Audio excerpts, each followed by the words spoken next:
நியூசிலாந்துக்கு எதிரான மூன்றாவது மற்றும் கடைசி ஒருநாள் கிரிக்கெட் போட்டியில் 41 ரன்கள் வித்தியாசத்தில் இந்திய அணி வெற்றி வாய்ப்பை பறிகொடுத்தது. இதன் மூலம் 3 போட்டியில் கொண்ட போட்டித் தொடரை இந்திய அணி 1-2 என்ற கணக்கில் இழந்துள்ளது. இந்தூர் மைதானத்தில் நடந்த போட்டியில் முதலில் பேட்டிங் செய்த நியூசிலாந்து அணி 337 ரன்கள் எடுத்தது. இதனையடுத்து களமிறங்கிய இந்திய அணி 46 ஓவர்களில் அனைத்து விக்கெட்டுகளையும் இழந்து 296 ரன்களுக்கு ஆல் அவுட் ஆனது.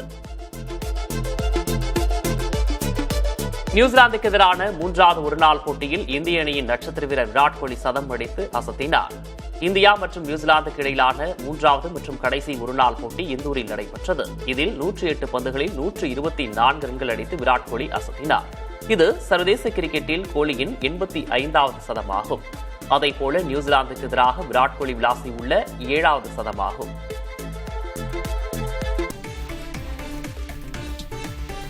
அமெரிக்காவின் அடுத்தடுத்த வரி விதிப்புகளால் அரண்டு போயுள்ள பிற நாடுகள் தங்களுக்குள் வர்த்தக ஒப்பந்தங்களை ஏற்படுத்தி மாற்று பாதையில் பயணிக்க முற்பட்டுள்ளன. இவ்வரிசையில் ஐரோப்பிய யூனியன் தென் அமெரிக்க நாடுகளுக்கிடையே தடையற்ற வர்த்தக ஒப்பந்தம் கையெழுத்தாகியுள்ளது. வரலாற்று சிறப்புமிக்க இந்த உடன்படிக்கை மூலம் ஐரோப்பிய நாடுகளுக்கும் தென் அமெரிக்க நாடுகளுக்கும் இடையிலான வணிகம் பெருகும். அதே நேரம் ஏற்றுமதி இறக்குமதிக்காக இந்நாடுகள் அமெரிக்காவை சார்ந்திருக்க வேண்டிய நிலை வெகுவாக குறையும். இந்தியாவும் பிரிட்டன், நியூசிலாந்து ஆகிய நாடுகளுடன் தடையற்ற வர்த்தக ஒப்பந்தத்தை ஏற்படுத்திக் கொண்டுள்ளது. அடுத்து ஐரோப்பிய யூனியனுடனும் இந்தியா இதுபோன்ற ஒப்பந்தம் செய்து கொள்ள உள்ளது. இது இந்தியா மேற்கொள்ளும் மிகப்பெரிய ஒப்பந்தமாக இருக்கும் என வர்த்தகத்துறை அமைச்சர் பியூஷ் கோயல் தெரிவித்துள்ளார். சீனாவும் கனடாவும் தடையற்ற வர்த்தக ஒப்பந்தத்தில் கையெழுத்திட உள்ளன. இதுபோன்ற ஒப்பந்தங்களால் வர்த்தக உலகில் அமெரிக்காவின் முக்கியத்துவம் குறையும் என எதிர்பார்க்கப்படுகிறது.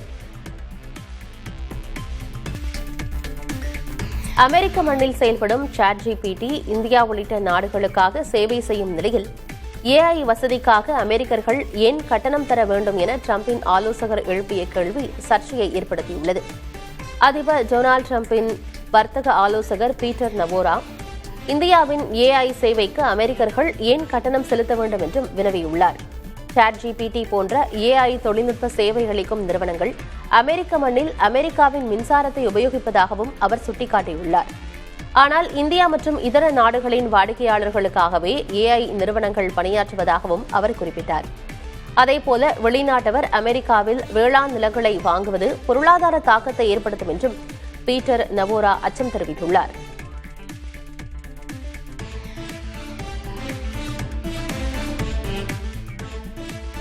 கிரீன்லாந்து விவகாரத்தில் ட்ரம்ப் விதிக்க உள்ள வரிக்கு ஐரோப்பிய நாடுகளிடையே கடும் எதிர்ப்பு எழுந்துள்ளது.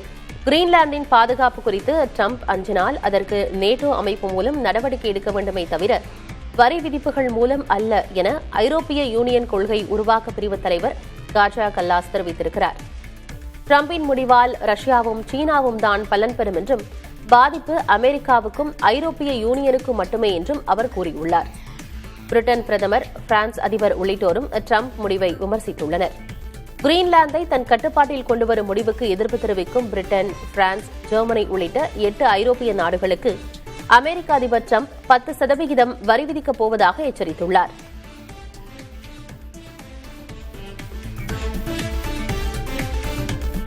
இலங்கைக்கு 2025ஆம் ஆண்டு சுற்றுலா வந்த வெளிநாட்டு பயணிகளில் இந்தியர்கள் பங்கே அதிகம் என்பதை தரவுகள் சுட்டிக்காட்டுகின்றன. இதுகுறித்து வெளியான தரவுகளில் இலங்கைக்கு கடந்த ஆண்டு 23 லட்சம் சுற்றுலா பயணிகள் வருகை தந்துள்ளனர். இந்தியாவிலிருந்து 5,31,000 பேர் இலங்கைக்கு சுற்றுலா பயணிகளாக வந்தனர். ஆண்டுதோறும் 15% அளவுக்கு இந்திய சுற்றுலா பயணிகள் எண்ணிக்கை அதிகரித்து வருகிறது. மாதந்தோறும் 23% இந்தியர்கள் இலங்கைக்கு சுற்றுலா வருகின்றனர். இந்தியாவுக்கு அடுத்ததாக பிரிட்டனைச் சேர்ந்த 21,277 சுற்றுலா பயணிகள் கடந்த ஆண்டு இலங்கைக்கு சுற்றுலா வந்தனர்.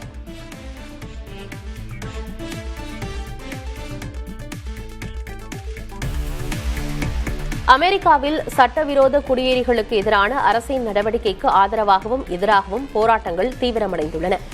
கடுமையான குளிரிலும் அரசுக்கு எதிராக போராட்டக்காரர்கள் முழக்கம் எழுப்பினர். குறிப்பாக மினியாபொலிஸில் அரசுக்கு எதிரான போராட்டங்கள் வலுக்கும் நிலையில் அதை சமாளிக்க கூடுதல் படைகள் களமிறக்கப்பட்டுள்ளன. 1500 ராணுவ வீரர்கள் போராட்டக்காரர்களை அடக்க அனுப்பப்பட உள்ளதாக வாஷிங்டன் போஸ்ட் தெரிவித்துள்ளது.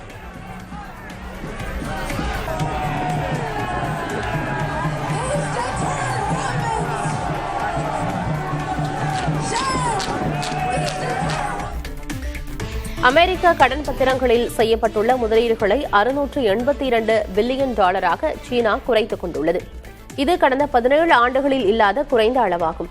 அமெரிக்க நிதி அமைச்சகம் வெளியிட்டிருக்கும் புள்ளி விவரங்களில் இது தெரியவந்துள்ளது. அமெரிக்க கடன் பத்திரங்களை சார்ந்திருப்பதை குறைத்துக் கொண்டுள்ள சீனா அப்பணத்தை வெளியே எடுத்து தங்கத்தை வாங்கி குவிக்க தொடங்கியுள்ளது. மேலும் அமெரிக்கா அல்லாத பிற நாட்டு சந்தைகளிலும் சீனா அதிக அளவில் முதலீடு செய்து வருகிறது. உலகில் வேறு எந்த நாடுகளிடமும் இல்லாத அளவு 3.4 டிரில்லியன் டாலர் அந்நிய செலாவணியும் கையிருப்பில் உள்ளது குறிப்பிடத்தக்கது.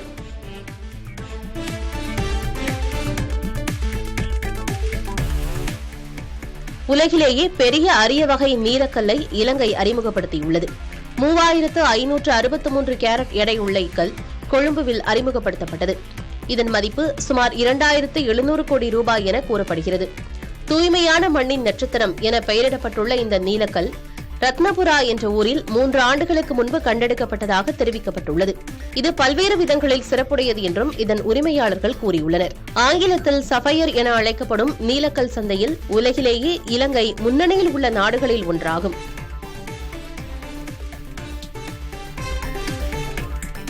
மெக்சிகோ நாட்டில் மக்கள் தங்கள் வளர்ப்பு பிராணிகளுக்கு தேவாலயம் சென்று ஆசீர்வாதம் வாங்கினர். நாய்கள், பூனைகள், கிளிகள், பன்றிகள் போன்ற விலங்குகளுக்கு பாதிரியார்கள் புனித நீர் தெளித்து ஆசை வழங்கினர். 4ஆம் நூற்றாண்டைச் சேர்ந்த செயின்ட் ஆண்டனி என்ற பாதிரியார் மறைந்த ஜனவரி 17ஆம் தேதி ஒவ்வொரு ஆண்டும் வளர்ப்பு பிராணிகளுக்கு ஆசை பெறும் நிகழ்வு நடைபெறுகிறது.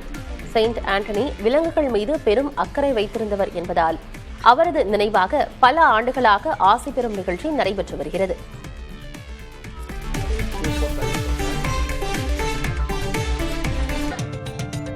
இந்திய அளவில் சிறந்த படைப்புகளுக்கு தமிழக அரசின் சார்பில் தேசிய விருது வழங்கப்படும் என முதல்வர் மு.க.ஸ்டாலின் அறிவித்துள்ளார். சாகித்ய அகாடமி விருது திடீரென நிறுத்தி வைக்கப்பட்ட சர்ச்சைக்கிடையே இந்த அறிவிப்பை தமிழக முதல்வர் வெளியிட்டிருப்பது முக்கியத்துவம் வாய்ந்ததாக பார்க்கப்படுகிறது. தேசிய அளவில் முதல் கட்டமாக தமிழ், தெலுங்கு, கன்னடம், மராத்தி, ஒடியா, மலையாளம், வங்காளம் உள்ளிட்ட மொழிகளில் சிறந்து விளங்கும் படைப்புகளுக்கு விருதுடன் 5 லட்சம் ரூபாய் பரிசுத் தொகையும் வழங்கப்படும் என முதல்வர் மு.க.ஸ்டாலின் தெரிவித்தார். செம்மொழி இலக்கிய விருது என்ற பெயரில் விருது வழங்கப்படும் எனவும் கூறியுள்ளார். கலை இலக்கிய விருதுகளில் கூட அரசியல் குறுக்கீடுகள் பண்றது ஆபத்தானது. இப்படி ஒரு சூழல்ல தமிழ்நாடு அரசு ஆக்கப்பூர்வமான உரிய எதிர்வினை ஆற்றணும்னு பல்வேறு எழுத்தாளர்களும் கலை இலக்கிய அமைப்புகளை சார்ந்தவரும் எங்கிட்ட கோரிக்கை விடுத்திருக்கிறாங்க. இது காலத்தின் தேவைன்னு நாங்களும் உணர்ந்தே இருக்கிறோம்.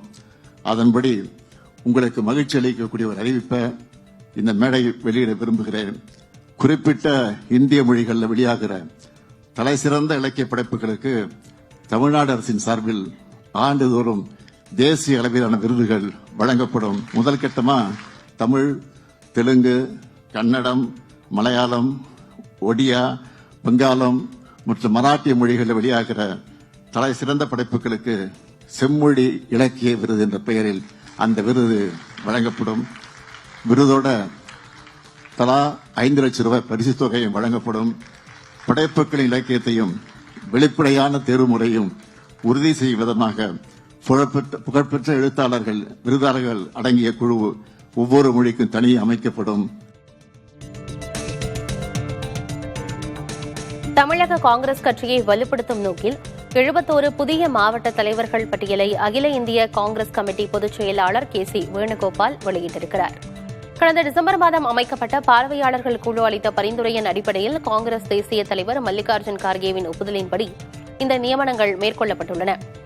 மத்திய சென்னை கிழக்குக்கு கராத்தே செல்வம், மத்திய சென்னை மேற்குக்கு MMDA கோபி, வடசென்னை கிழக்குக்கு மதரம்மா கனி ஆகியோர் நியமிக்கப்பட்டுள்ளனர். வடசென்னை மேற்கு மாவட்ட தலைவராக டில்லி பாபு மீண்டும் நியமிக்கப்பட்டுள்ளார். மதுரை, திருச்சி, நெல்லை என பெரும்பாலான மாவட்டங்களுக்கு தலைவர்கள் அறிவிக்கப்பட்ட நிலையில் கன்னியாகுமரி மற்றும் கோவை மாவட்டங்களுக்கான அறிவிப்பு மட்டும் தற்காலிகமாக நிறுத்தி வைக்கப்பட்டுள்ளது.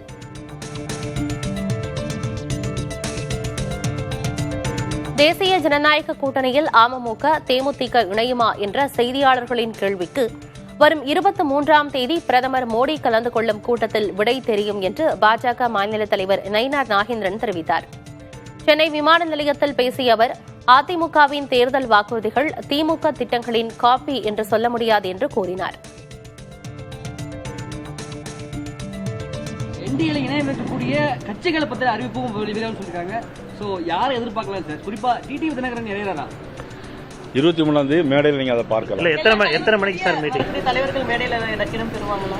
ஆமாம், எல்லா தலைவர்களும் மேடையில் இடம் பெறுவார்கள். கூட்டணியில் தேமுதிக இடம் பெறுமா? 23 உங்களுக்கு பதில் கிடைக்கும். தமிழ்நாட்டில் உயர்கல்விக்கு செல்பவர்களின் எண்ணிக்கை தேசிய சராசரியை விட அதிகமாக இருந்தாலும் இங்கு தரமான கல்வி கிடைப்பதில்லை என ஆளுநர் ஆர் என் ரவி குற்றம் சாட்டியுள்ளார். சென்னை சோழிங்கநல்லூரில் ஐஐடி முன்னாள் மாணவர்கள் சங்கம் சார்பில் நடைபெற்ற கருத்தரங்கில் ஆளுநர் ஆர் என் ரவி, இசையமைப்பாளர் இளையராஜா உள்ளிட்டோர் பங்கேற்றனர். அப்போது பேசிய ஆர் என் ரவி, தமிழ்நாட்டில் 500 பொறியியல் கல்லூரிகள் இருந்தாலும் 45% ஆசிரியர் பணியிடங்கள் காலியாக உள்ளதாக கூறினார். ஆசிரியர்களில் பலரும் போதிய தகுதி இல்லாதவர்களாக இருப்பதாகவும் இதனால் தரமான பொறியாளர்களை உருவாக்க முடியவில்லை என்றும் அவர் விமர்சித்தார்.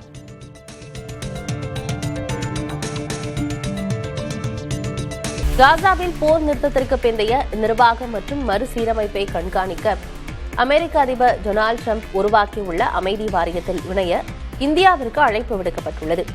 இஸ்ரேல் மற்றும் பாலஸ்தீனம் ஆகிய இரு நாடுகளுடனும் இந்தியா கொண்டுள்ள சுமூகமான உறவு இதற்கு முக்கிய காரணமாகும்.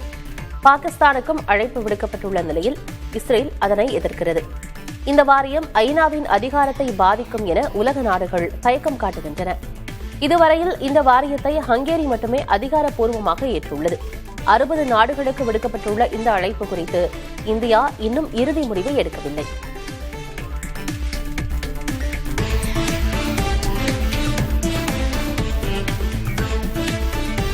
மம்தா பானர்ஜியின் மகா காட்டாட்சியை வழியனுப்புவதற்கு மேற்குவங்க மக்கள் முடிவெடுத்து விட்டதாக பிரதமர் நரேந்திர மோடி கூறியுள்ளார். மேற்குவங்க மாநிலம் சிங்கூரில் நடைபெற்ற நலத்திட்ட நிகழ்ச்சியில் 830 கோடி ரூபாய் மதிப்பிலான திட்டங்களை பிரதமர் மோடி தொடக்கி வைத்தார். தொடர்ந்து கொல்கத்தாவை மற்ற மாநிலங்களுடன் இணைக்கும் வகையிலான 3 அம்ரித் பாரத் ரயில்களையும் பிரதமர் மோடி தொடக்கி வைத்தார். தொடர்ந்து நடைபெற்ற பரப்புரை கூட்டத்தில் கலந்து கொண்டு உரையாற்றிய அவர் 15 ஆண்டு கால மம்தா பானர்ஜியின் காட்டாட்சி தர்பார் முடிவுக்கு வரப்போவதாக சூளுரைத்தார். பீகாரில் காட்டாட்சியை தடுத்து நிறுத்திய பாஜக வங்காளத்திலும் அதை செய்யப்போவதாக தெரிவித்தார். ஊடுருவல்காரர்களுக்கு போலி ஆவணங்கள் வழங்கி அவர்களுக்கு மம்தா அரசு அடைக்கலம் கொடுத்து வருவதாகவும் பிரதமர் நரேந்திர மோடி குற்றம் சாட்டினார்.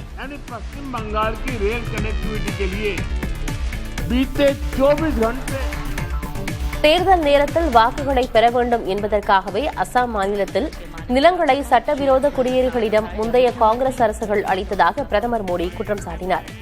அசாம் மாநிலம் கலியாபூரில் பொதுக்கூட்டம் ஒன்றில் பேசிய பிரதமர் மோடி, பாஜக அரசு அசாம் மக்களின் அடையாளத்தையும் கலாச்சாரத்தையும் பாதுகாப்பதாக தெரிவித்தார். அசாமில் மேற்கொள்ளப்பட்டுள்ள வளர்ச்சிப் பணிகள் ஒட்டுமொத்த வடகிழக்கு மாநிலங்களின் வளர்ச்சிக்கும் வழிவகுக்கும் என்றும் தெரிவித்தார்.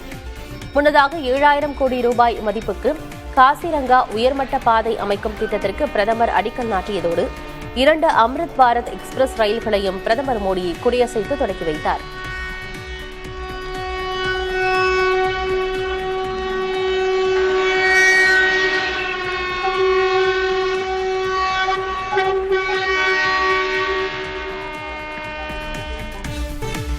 கேரளாவில் உள்ளாட்சித் தேர்தலில் வெற்றி பெற்ற காங்கிரஸ் பிரதிநிதிகளை பாராட்டும் வகையில் நடைபெறும் மகா பஞ்சாயத்து நிகழ்ச்சியில் பங்கேற்க மக்களவை எதிர்க்கட்சித் தலைவர் ராகுல் காந்தி இன்று கொச்சிக்கு வருகை தருகிறார். உள்ளாட்சித் தேர்தலில் வெற்றி பெற்ற சுமார் 15,000 காங்கிரஸ் பிரதிநிதிகள் மற்றும் வேட்பாளர்கள் பங்கேற்பார்கள் என்று எதிர்பார்க்கப்படுகிறது. இந்த நிகழ்ச்சி மாநில சட்டப்பேரவை தேர்தலுக்கான பிரச்சாரத்தின் தொடக்கமாகவும் அமையும் என்றும் காங்கிரஸ் தலைவர்கள் கூறியுள்ளனர். கொச்சி பயணத்தின் ஒரு பகுதியாக ராகுல் காந்தி திருக்காக்கரையில் உள்ள இலக்கிய திறனாய்வாளர் எம் லீலாவதி இல்லத்திற்கு சென்று பிரியதர்ஷினி இலக்கிய விருது வழங்க உள்ளார்.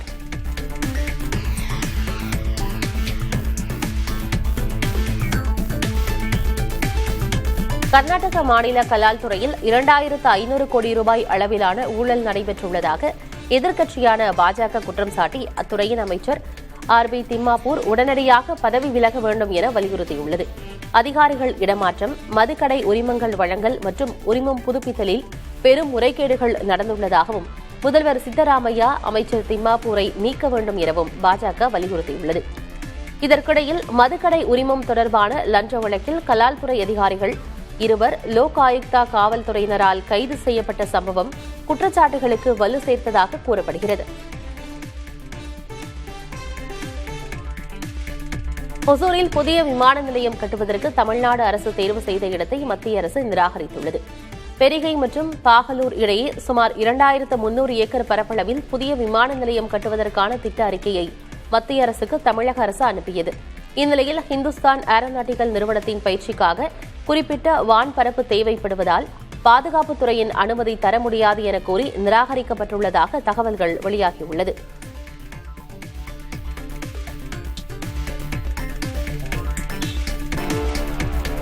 இந்தோ கங்கை சமவெளி இமாலய மலையடிவார பகுதிகளில் வசிக்கும் 10 லட்சம் பேர் உரிய வயது முதிர்வுக்கு முன்பே காற்று மாசு காரணமாக உயிரிழப்பதாக உலக வங்கி அறிக்கையை சுட்டிக்காட்டி காங்கிரஸ் கட்சி விமர்சனம் செய்துள்ளது. இதுகுறித்து காங்கிரஸ் பொதுச் செயலர் ஜெய்ராம் ரமேஷ் வெளியிட்டிருக்கும் எக்ஸ் பதிவில், உலக வங்கி வெளியிட்ட அறிக்கை சந்தேகத்திற்கு இடமின்றி ஆதாரப்பூர்வமான ஒன்று என்று குறிப்பிட்டுள்ளார். காற்று மாசு காரணமாக அதிகம் பேர் உயிரிழப்பதால் மண்டல அளவிலான ஜிடிபி ஆண்டுதோறும் 10% அளவுக்கு பொருளாதாரத்தில் பாதிப்பை ஏற்படுத்துவதாகவும் கூறியுள்ளார்.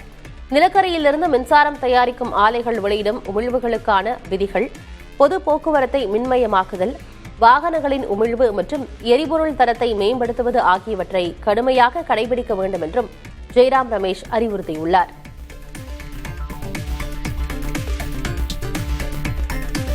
பிரசித்தி பெற்ற சபரிமலையில் மண்டல மகரவிளக்கு பூஜை காலத்தில் பக்தர்கள் தரிசனம் இன்றுடன் நிறைவடைவதால் அரவணை பிரசாத விற்பனையில் கவுண்டர்களில் பக்தர்கள் கூட்டம் அலைமோதுகிறது. தரிசனத்திற்காக வந்த பக்தர்கள் பிரசாதம் வாங்கவும் நீண்ட வரிசையில் பல மணி நேரம் காத்திருக்கும் நிலையும் ஏற்பட்டுள்ளது. 61 நாட்களாக நடைபெற்று வந்த மண்டல மகரவிளக்கு பூஜை காலத்தின் இறுதி நாளை முன்னிட்டு சபரிமலையின் பிரதான ஐயப்ப பிரசாதமான அரவணையை வாங்க பக்தர்கள் அதிக ஆர்வம் காட்டி வருகின்றனர். இந்நிலையில் அரவணை விற்பனை கவுண்டர்கள் முழுவதும் பக்தர்கள் கூட்டம் நிரம்பி வழிகிறது. அனைவருக்கும் பிரசாதம் கிடைக்க வேண்டும் என்பதற்காக ஒரு பக்தருக்கு 20 டன் அரவணை மட்டுமே விற்பனை செய்யப்படுகிறது.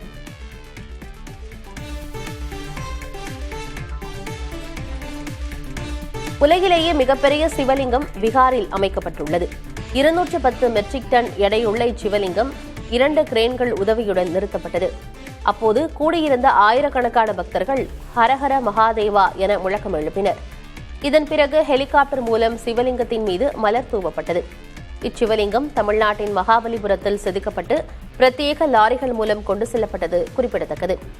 33 அடி உயரமுள்ள இச்சிவலிங்கத்தின் ஏராளமான சிறிய சிவலிங்கங்களும் செதுக்கப்பட்டுள்ளன. இதன் மதிப்பு 3 கோடி ரூபாய் என கூறப்படுகிறது.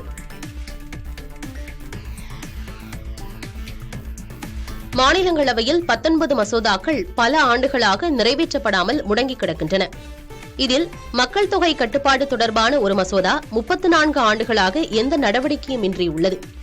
மாநிலங்களவை வெளியிட்டிருக்கும் செய்தி அறிக்கையில் இந்த தகவல் தெரியவந்துள்ளது. டெல்லி வீடுகள் வாடகை கட்டுப்பாடுகள் சட்டம், புலம்பெயர் தொழிலாளர்கள், பழங்குடி மக்கள் பகுதிகளில் சுயாட்சி உரிமை என பல மசோதாக்கள் மீது எந்த நடவடிக்கையும் எடுக்கப்படவில்லை. மக்களவையில் ஒரு மசோதா தாக்கலாகி நிறைவேற்றப்படவில்லை என்றால் அதன் பதவிக்கால முடிவில் தானாகவே காலாவதியாகிவிடும்.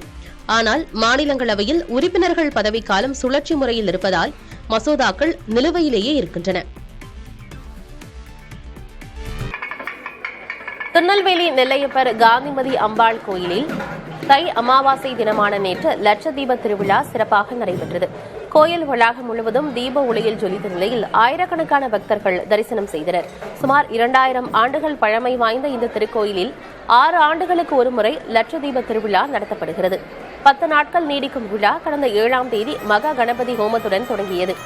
நேற்று தங்க விளக்கிலிருந்து ஏற்றப்பட்ட தீபம் கோயில் கொடிமரம் முன் உள்ள நந்தி விளக்கில் ஏற்றப்பட்டதை தொடர்ந்து சன்னதிகள் மற்றும் வெளிப்பிரகாரங்களில் பக்தர்கள் அகல் விளக்குகளை ஏற்றி வைத்தனர். சுழலும் ராட்டினம், கூண்டு மற்றும் கோள வடிவங்களில் அமைக்கப்பட்ட தீப விளக்குகள் பக்தர்களை கவர்ந்தன. இரவில் உற்சவர் நெல்லையப்பர், காந்திமதி அம்பாள் உள்ளிட்ட தெய்வங்கள் தத்தமது வாகனங்களில் எழுந்தருளி வீதி உலா நடைபெற்றது.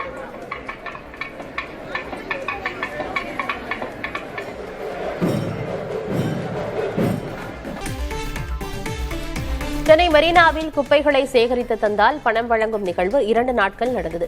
பொங்கல் பண்டிகையொட்டி மெரினா கடற்கரையில் ஏராளமானோர் திரண்டதால் டன் கணக்கில் பிளாஸ்டிக் உள்ளிட்ட குப்பைகள் சேர்ந்தன. கடற்கரையில் சிதறி கிடக்கும் குப்பைகளை சேகரித்து தந்தால் எடை மற்றும் பொருளுக்கு ஏற்ப பணம் வழங்கும் நிகழ்வு சென்னை மாநகராட்சி உள்ளிட்டவை சார்பில் நடந்தது.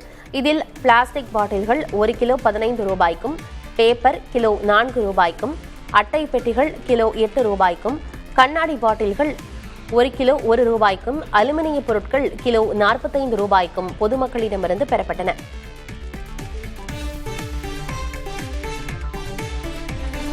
பொங்கல் பண்டிகை காலத்தில் கடற்கரை பகுதிகளில் குப்பைகளை வீசியதாக கண்டறியப்பட்ட 241 நபர்களிடமிருந்து 1,90,500 ரூபாய் அபராதம் வசூலிக்கப்பட்டுள்ளதாக சென்னை மாநகராட்சி தெரிவித்துள்ளது.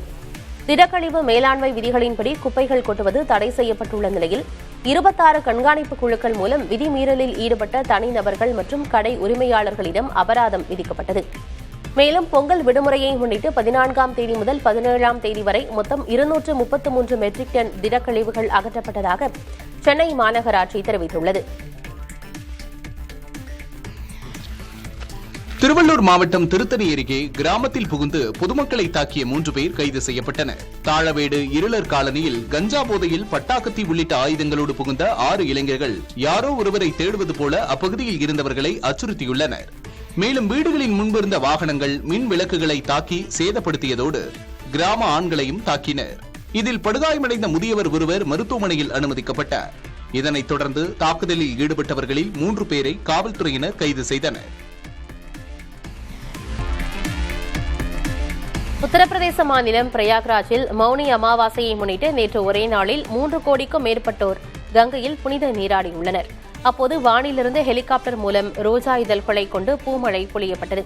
3 நதிகள் சங்கமிக்கும் பிரயாக்ராஜில் மகாமேளா பண்டிகை தற்போது கொண்டாடப்பட்டு வருகிறது. இதன் ஒரு பகுதியாக கோடிக்கணக்கான மக்கள் வந்து கொண்டுள்ள நிலையில் அவர்கள் தங்க பல ஆயிரக்கணக்கான கூடாரங்கள் அமைக்கப்பட்டுள்ளன. 25,000 தற்காலிக கழிவறைகளும் அமைக்கப்பட்டுள்ளன. ஒரே நேரத்தில் 1 லட்சம் வாகனங்களை நிறுத்தும் அளவுக்கு 42 வாகன நிறுத்தங்களும் அமைக்கப்பட்டுள்ளன. 10,000 காவலர்கள் பாதுகாப்பு பணியில் ஈடுபடுத்தப்பட்டுள்ளனர்.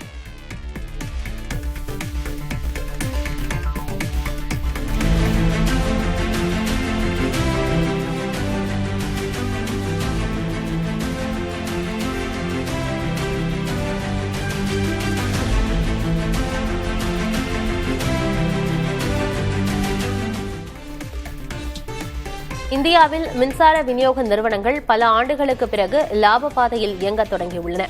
2023-24 நிதியாண்டில் 25,553 கோடி ரூபாய் நஷ்டத்தை பதிவு செய்த மின் விநியோக நிறுவனங்கள் கடந்த 2024-25 நிதியாண்டில் 2,701 கோடி ரூபாய் லாபம் ஈட்டியிருந்தன. இந்திய மின்சாரத்துறையில் இது மிகப்பெரிய திருப்பம் என மத்திய அமைச்சர் மனோகர் லால் கட்டார் கூறியுள்ளார். 10 ஆண்டுகளுக்கு முன்பு 68,000 கோடி ரூபாய் இழப்பு ஏற்பட்ட நிலையில் பல்வேறு சீர்திருத்தங்கள் மூலம் லாபம் வர தொடங்கியுள்ளதாக அவர் தெரிவித்தார்.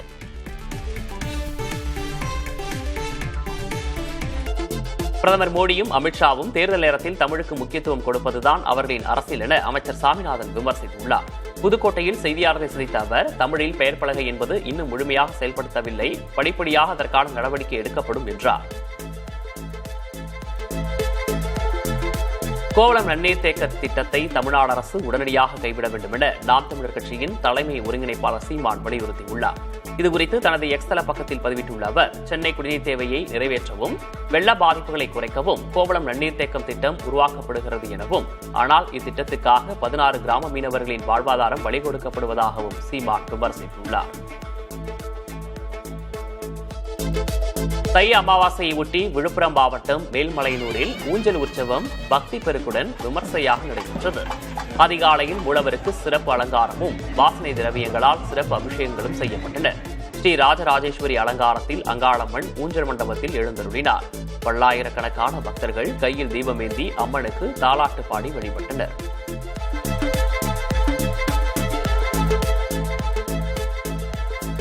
தொடர் விடுமுறை காரணமாக கொடைக்கானலில் சுற்றுலா பயணிகள் குவிந்தனர். மலைப்பகுதிகளில் நிலவும் ரம்மியமான இயற்கை காட்சிகளை ரசித்தும் ஏரியில் படகு சவாரி செய்தும் மகிழ்ந்தனர். கடந்த 3 நாட்களாக தொடர்ந்து பயணிகளின் வருகை அதிகரித்ததால் தங்கும் விடுதி உரிமையாளர்கள், வியாபாரிகள் மற்றும் சுற்றுலா சார்ந்த வணிகர்கள் மிகுந்த மகிழ்ச்சி அடைந்தனர்.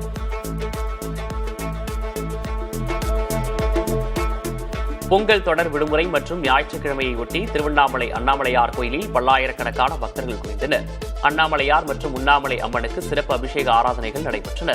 தமிழகம் மட்டுமின்றி ஆந்திரா, கர்நாடகா உள்ளிட்ட அண்டை மாநிலங்களிலிருந்தும் ஆயிரக்கணக்கான பக்தர்கள் வருகை தந்ததால் இலவச தரிசனத்திற்கு 6 மணி நேரமும் கட்டண தரிசனத்திற்கு 5 மணி நேரமும் காத்திருக்க வேண்டிய சூழல் நிலவியது.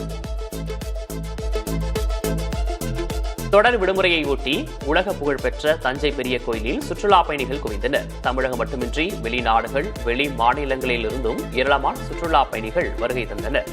பெரிய கோயிலின் அழகு, அதன் கட்டடக்கலைகளை சுற்றுலா பயணிகள் வியந்து ரசித்ததுடன் சாமியையும் தரிசித்து சென்றனர்.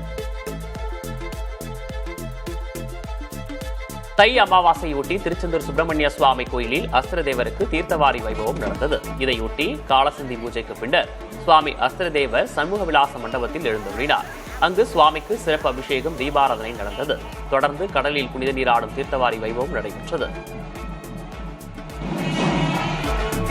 பொங்கல் தொடர் விடுமுறை மற்றும் ஞாயிற்றுக்கிழமையொட்டி நாகை மாவட்டம் வேளாங்கண்ணியில் ஏராளமான பக்தர்கள் குவிந்தனர். தமிழகம் மட்டுமின்றி கேரளா, ஆந்திரா, கர்நாடகா உள்ளிட்ட மாநிலங்களிலிருந்தும் வந்திருந்த பக்தர்கள் மாதாவிற்கு மெழுகுவர்த்தி ஏற்றி நேர்த்திக்கடன் செலுத்தினர். மேலும் பழைய வேளாங்கண்ணி, சிலுவை பாதை, கடைத்தெரு, கடற்கரை உள்ளிட்டவற்றை பக்தர்கள் சுற்றி பார்த்தனர்.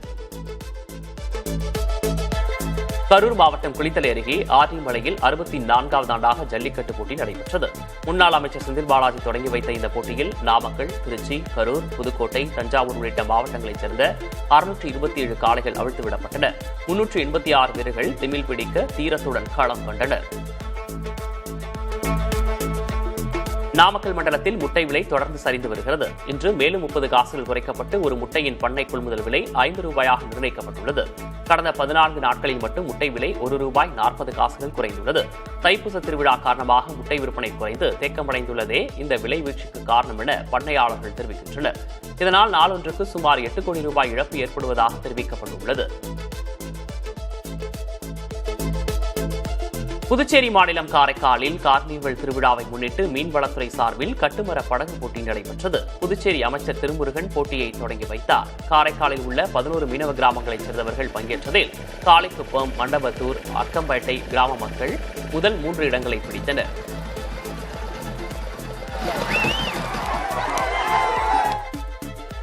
தை அமாவாசையொட்டி ஈரோடு மாவட்டம் சத்தியமங்கலம் அருகே பண்ணாரியம்மன் கோயிலில் பக்தர்கள் குவிந்தனர். கோயில் முன்பு அமைக்கப்பட்டுள்ள குண்டத்தில் உப்பு, மிளகு தூவி பக்தர்கள் நேர்த்திக்கடன் செலுத்தினர். சிறப்பு அலங்காரத்தில் அருள்பாலித்த அம்மனை பக்தர்கள் நீண்ட வரிசையில் காத்திருந்து தரிசனம் செய்தனர். இலங்கையின் லிட்டில் இங்கிலாந்து என்று அழைக்கப்படும் நுவரெலியாவில் கடும் குளிர் நிலவுவதால் புல்வெளிகள் மற்றும் தேயிலை தோட்டங்கள் வெள்ளை போர்வை போர்த்தியது போல் காட்சியளிக்கின்றன. அதிகாலையில் உறைபனியும் பகலில் கடும் வெப்பமும் நிலவும் இந்த மாறுபட்ட காலநிலை சுற்றுலா பயணிகளை வெகுவாக கவர்ந்துள்ளதால் அவர்களின் வருகை அதிகரித்திருக்கிறது. ரஷ்யாவின் கம்சத்கா பகுதியில் நிலவும் கடும் பனிப்பொழிவால் 2 உயிரிழந்தனர். கம்சத்கா பகுதியில் அண்மை காலமாக இல்லாத அளவுக்கு கடும் பனிப்பொழிவு நிலவி வருகிறது. சாலைகளில் 13 அடி உயரத்துக்கு பனி சூழ்ந்து காணப்படும் அளவுக்கு பனிப்பொழிவு ஏற்பட்டுள்ளது. இதனால் சாலை போக்குவரத்து தடைபட்டிருக்கிறது. விமானங்களும் தாமதமாகவே இயக்கப்படுகின்றன. பொதுமக்கள் பயணங்களை தவிர்க்குமாறு அரசாங்கம் கேட்டுக் கொண்டுள்ளது.